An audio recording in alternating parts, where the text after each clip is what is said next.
Welcome to the Geek in Review, the podcast focused on innovative and creative ideas in the legal profession. I'm Marlene Gebauer. And I'm Greg Lambert, and we are still recording at the 2024 LegalWeek conference. Wrapping it up. Yeah, today's the last day. We are joined by Bill Piwonka.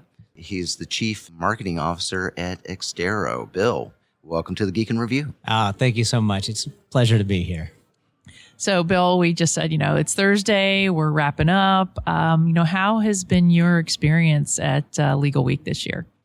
Well, let's see if I can answer that two ways. There's my experience and then my company's. My experience has been probably actually similar, slammed, which is a good thing because, for those people that are listening that may or may not have come, we saw a real big turn or decline in attendance and participation after COVID.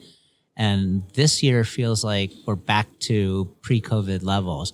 So one of the reasons that Exterro continues to come back to this show year after year is the ability to meet with our customers, prospects, partners. I mean, everybody comes. This is that one show that, from a marketing perspective, whenever I join a new company, it's like, okay, what's the table stakes conference? You have to be there. Like, if you're not there, everybody wonders, are you going out of business? LegalWeek, it's not Legal Tech anymore, but right. LegalWeek is that one.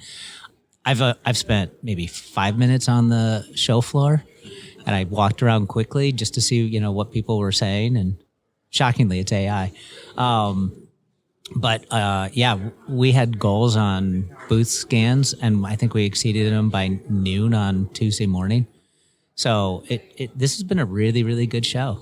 What's been your message this year to the people that, I know you've only been at the booth for 15 minutes, but what's the direction that you're going with Exterro that you're kind of announcing here? Well, so we did make an announcement. Probably like everybody else that's been on the podcast, we do have an AI assistant. One of the interesting things is ours actually exists. You can actually use it. Not just demo magic. Yeah, no, and it's not coming in 6 or 9 months. It's actually here. But I think the biggest thing that the conversations we're having with our existing customers and prospective customers is this manifestation of something that our CEO saw a long time ago, which is this convergence of privacy, compliance, legal operations, litigation support, cybersecurity response. And the way that we think about it, it's how are organizations managing their data risk, right? Everybody talks about the value of data, and there's certainly, if you can harness the power of data and you can get insights into it, you're going to compete more effectively than your competitors. You're going to win in whatever market you play in. The other side of it, though, is obviously the risk. And if you think about a data breach, you think about all of the privacy legislation that has been enacted around the world. If you think about criminal activity that results in litigation. If you think about the role of legal, whether they're a litigator or litigation support, or, what we've seen is a lot of times privacy is now reporting into legal or compliance is reporting into legal. And if they don't report directly and they overlap, right, they have to respond to requests for that data. From an e-discovery perspective, you have to respond to an e-discovery request. How do you go find the data, collect the data, review it, all that? Privacy, how do you know what sensitive data you have? Do you know where it is? Are you protecting it in the right way? Are you using it in the right way? Can you prove that to the regulators?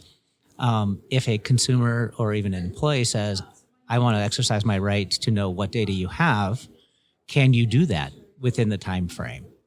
If they say, you know what, I want you to delete it, do you know if that data is under a retention obligation? Is it under a legal hold? Like, how do you ensure what you're doing is in compliance with whatever law and is defensible? Data breach, you certainly don't think legal owns data breaches, from a, oh my gosh, what happened and how do we plug the dike and how do we protect ourselves? But you have to very quickly determine, was there any sensitive data that was potentially compromised, and who did it belong to, and where do they live, because there are reporting or notification laws that get triggered. And if you can't do that, I mean, GDPR gives you 72 hours. So it's a very large kind of, there's different workflows and different tasks that different people in the organization have to have, but it all boils down to managing digital risk. So change gears a little bit because I was reading up on the survey that you did with the ACC for the 2024 ACC CLO survey, and there were some really interesting results in there. And I think it wouldn't be a huge stretch to say that the overall theme of the survey is that the chief legal officers at a corporation are under a lot of pressure to cut budgets, cut outside counsel spend, but at the same time, take on more responsibilities in-house, being very strategic at the technology that's being implemented in their department. So it sounds like, it's the old adage of, we want you to do a lot more with a lot less. Is that a good summary of that? I mean, I think it's a incredibly accurate summary, but it's interesting because I've been with Exterro for 10 years. So I've been in legal technology for 10 years. But prior to that, I had no experience in this space, although I had a couple of years with a compliance company. It was a ethics hotline company. But my whole career, and I'm getting up there in age, has been almost that same mantra of do more with less, that every other department has had that mantra applied to them. And I remember when I first started, I went to a information governance conference down in Florida, and we all agreed the CONUS Islands, we wouldn't, we could share things and it wouldn't go out. And this assistant general counsel of a Fortune 500 company stood up and he said, you know what? It's easier for me to get unbudgeted $10 million to address new legal matter than it is to get a printer for my desktop. And what it coalesced in my mind at that time. They had really good processes for procurement at that company, right? They had rules. He couldn't just go out and buy something, but they didn't for legal. It was like, we have to protect ourselves. We're being sued. We're going to spend whatever we have to spend. But if you take a step back, you think about e-discovery. That's a business process. You do the same thing every single time. It just, the scope changes. If it's a sexual harassment, a manager versus an employee, that's very few custodians, but you still have to know who your custodians are. You need to go collect the data, review the data, redact, produce, whatever. And it's the same thing if it's two Fortune 500 companies fighting over IP theft, right? So if you start taking that mentality of how do I operationalize and orchestrate my processes, and if legal thinks of what they do as business processes as opposed to this is, knowledge work and there are no processes, you can put process to what they do. And with process, you can manage, measure, and optimize, but you can also ensure defensibility. You can ensure that different people do the same thing the same way every single time. And, these macro trends of, there's always new laws, huge scrutiny on privacy, and more privacy departments are falling under the GC or the CLO. We're all under a constant threat of breach. All of those require what the rest of the organization has had applied to them for years, which is people, process, technology. How do you do that? Because we're always going to have to do more with less. We don't hit the good times and they go, hey, we're going to double your budget. Just, sit back. No, you're just going to keep doing the same. So, speaking of budgetary pressures, I mean, how do those impact the ability of the CLO to manage these increasing responsibilities and like some of these expanding roles you're talking about? How do they do that efficiently?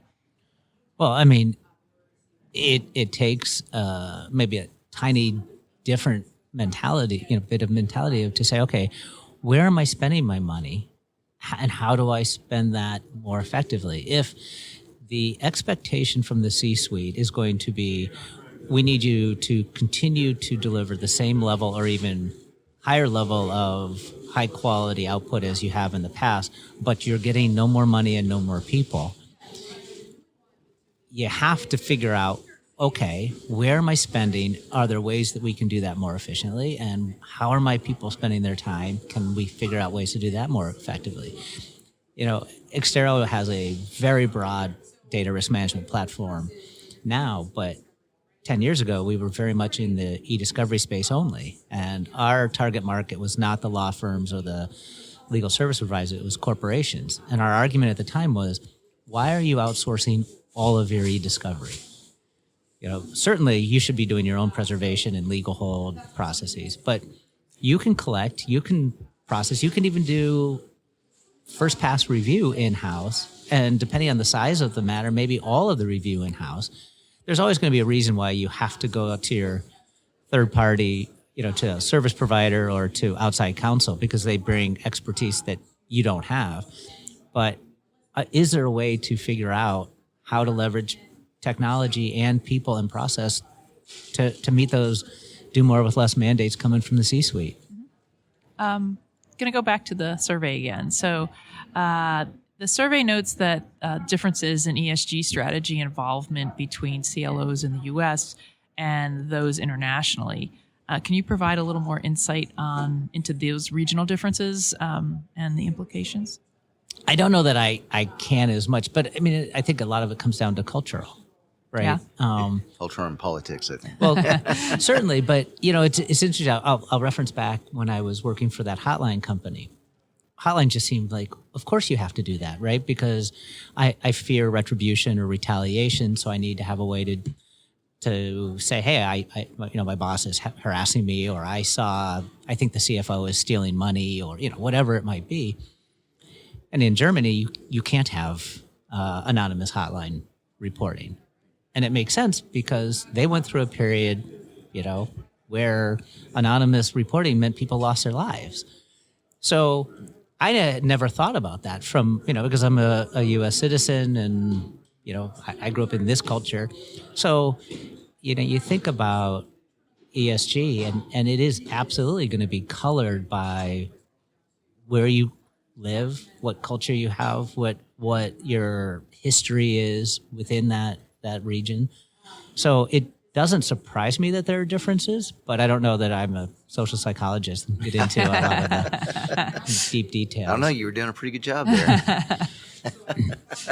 Well, I know that Exterro's been heavily investing in the newer features that are being implemented into the product.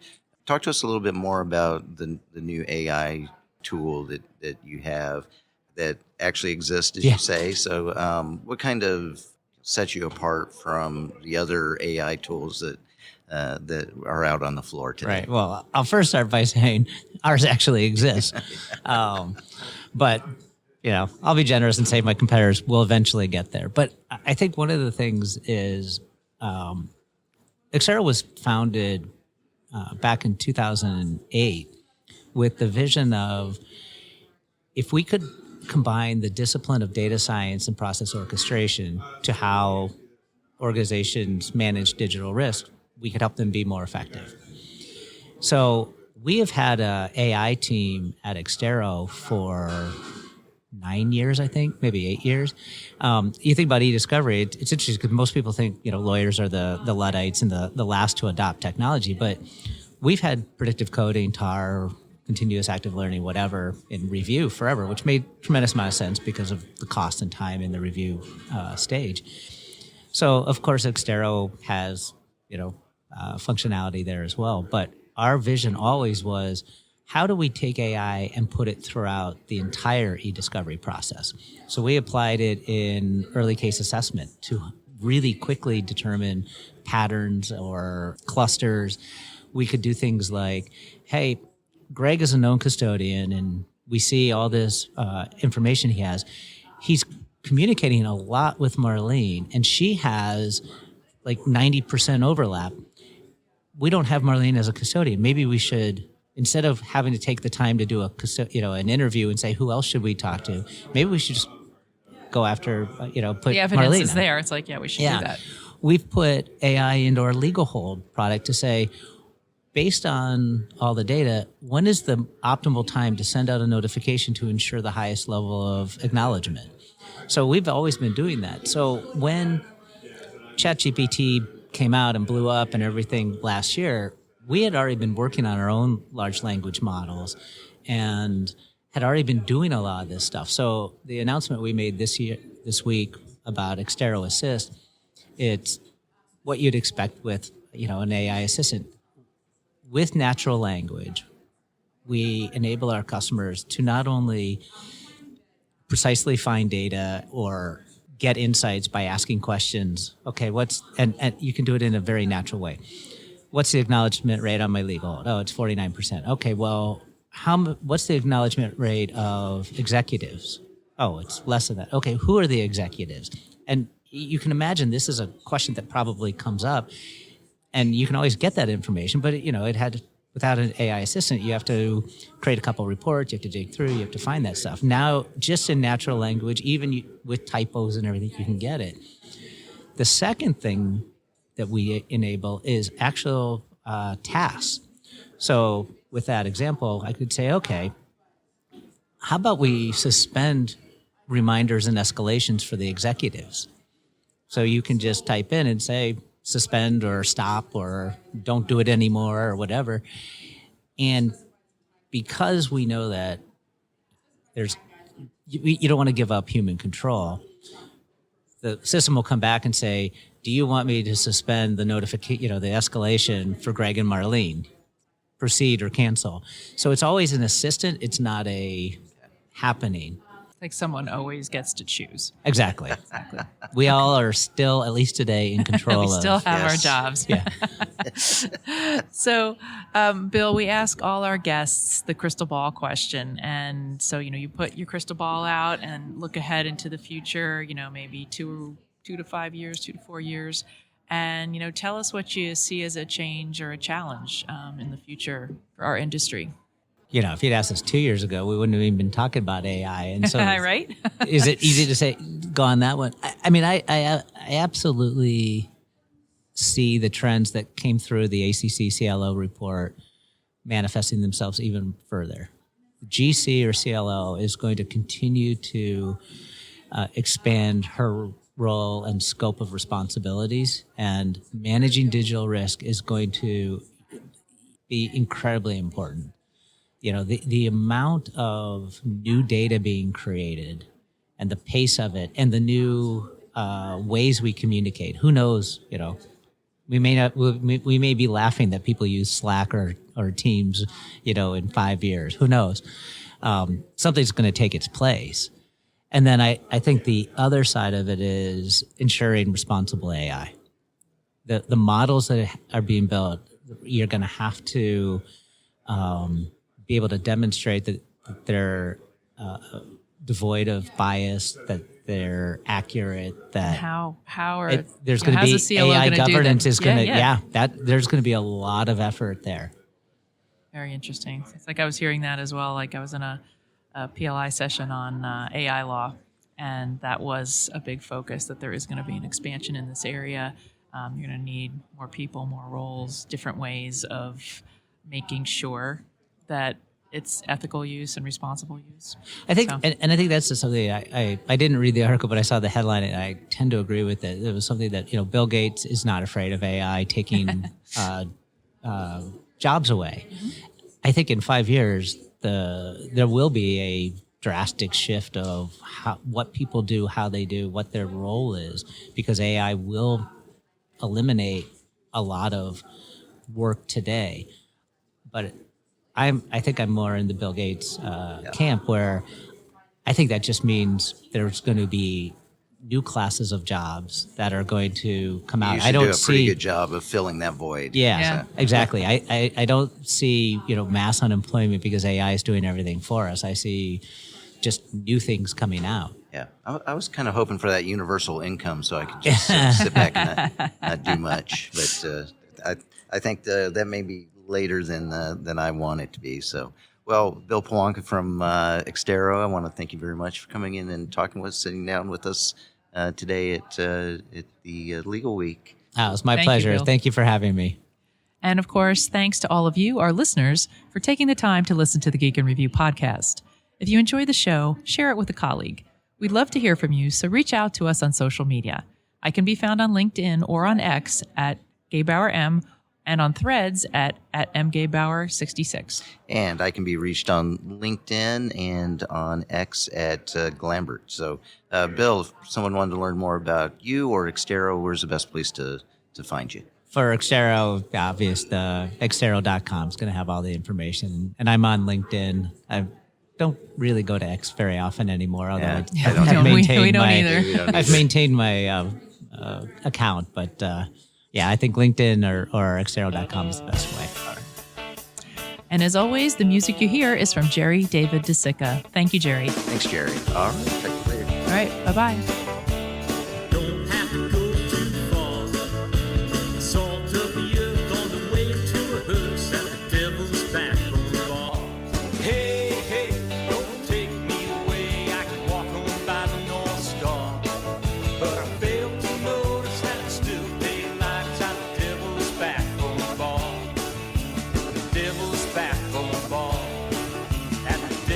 Back